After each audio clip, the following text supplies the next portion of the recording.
Bonjour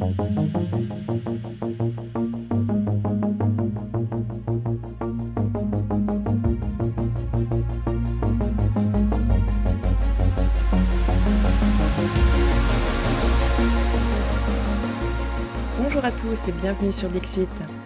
Dans ce deuxième épisode consacré à une société sans école, nous allons, après un préambule consacré à l'histoire de l'éducation en France, rentrer dans le vif du sujet et examiner les fondements idéologiques de l'institution scolaire.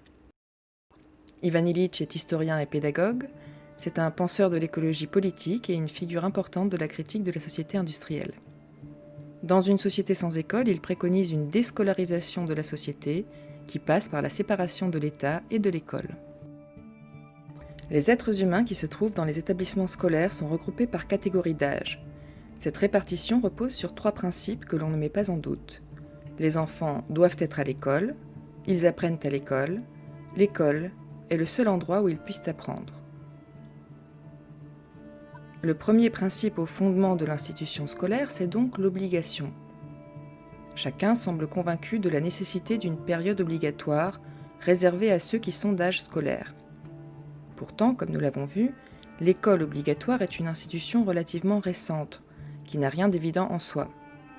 L'idée que les enfants doivent aller à l'école se rattache à une certaine conception de la citoyenneté. Le postulat implicite, en effet, c'est que le citoyen se forme au cours de l'adolescence, et que pour que cette initiation citoyenne se fasse dans de bonnes conditions, il faut que la période de gestation se passe au sein de l'école.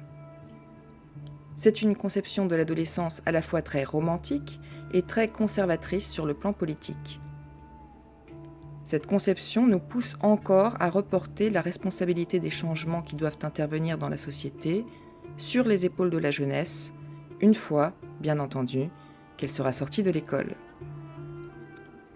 Avec de tels principes, on est conduit à considérer comme un devoir impératif d'assurer l'éducation des générations nouvelles, et on entreprend alors, en toute logique, de définir, d'évaluer, de cataloguer les objectifs personnels d'autrui. On dépeint d'ailleurs volontiers l'accès à l'école comme une conquête et un privilège. Cependant, pour un grand nombre de ceux qui appartiennent à cette minorité privilégiée, ce droit ne semble être rien moins qu'un fardeau. Ils n'en éprouvent apparemment aucune satisfaction. C'est qu'on ne trouve pas à l'école les conditions propres à encourager la libre expérimentation des connaissances acquises et la découverte personnelle.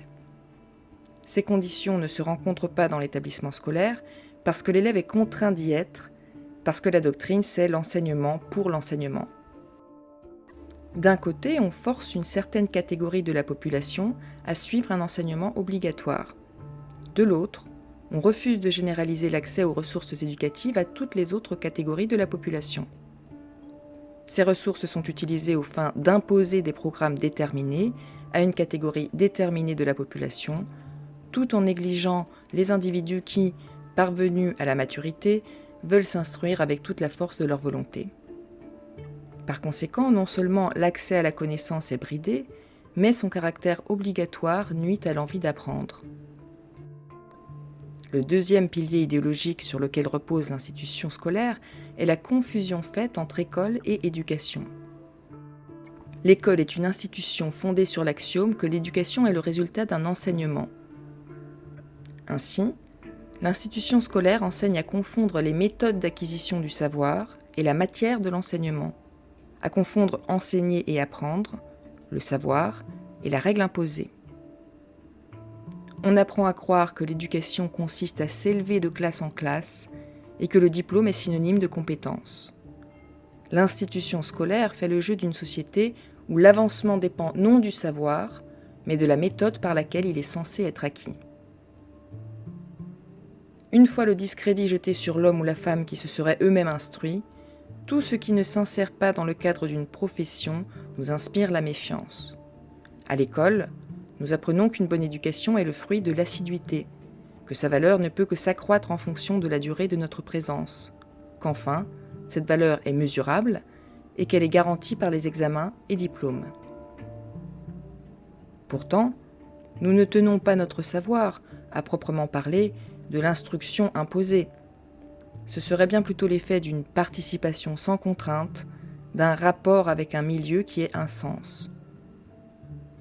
La meilleure façon d'apprendre, pour la plupart des êtres humains, c'est cet accord avec les choses et les êtres, tandis que l'école les force à confondre le développement de leur personnalité et de leurs connaissances avec une planification d'ensemble qui permet la manipulation de l'élève. Le troisième principe idéologique sur lequel repose l'institution scolaire est l'idée qu'il n'y a qu'à l'école que l'on s'instruit. L'institution scolaire monopolise l'éducation, mais elle est elle-même susceptible d'être instrumentalisée par l'État ou par des intérêts privés. Nous laissons l'État juge de l'insuffisance de ses citoyens en matière d'éducation, et nous permettons qu'il délègue ses pouvoirs à un organisme chargé des soins à leur prodiguer. Cet organisme, en France, c'est l'Éducation nationale, détermine à la fois les conditions et les contenus de l'enseignement, de même qu'il détermine qui a le droit d'enseigner et qui a le devoir d'être enseigné. Présenté comme une garantie contre l'incompétence, le diplôme fonctionne aussi comme un certificat de bonne conduite et de conformité sociale. Comme les éducateurs ne conçoivent pas l'enseignement sans le certificat de garantie, il s'ensuit que le système scolaire ne conduit pas à l'éducation et ne sert pas la justice sociale. Au cours de la scolarité, on confond l'instruction et le rôle que l'on jouera dans la société. À travers l'institution scolaire, c'est l'État qui étend son emprise idéologique sur la population, car l'école vise à façonner la société et à en définir les futurs contours.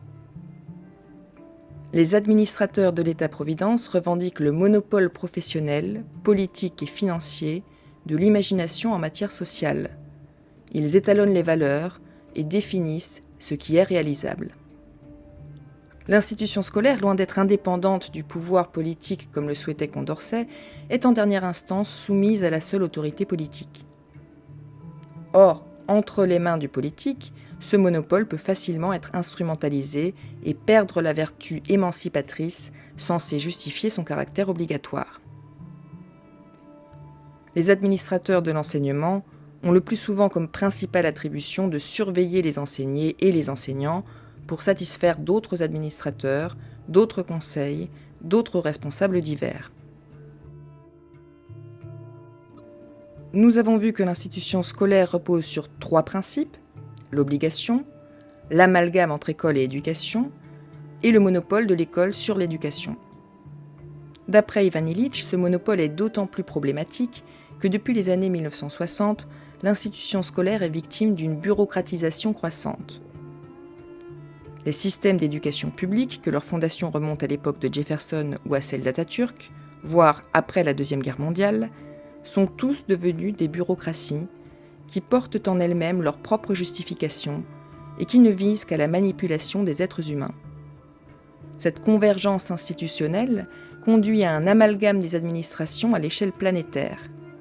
Leurs méthodes, leur système hiérarchique, leur arsenal bureaucratique répondent à des normes internationales.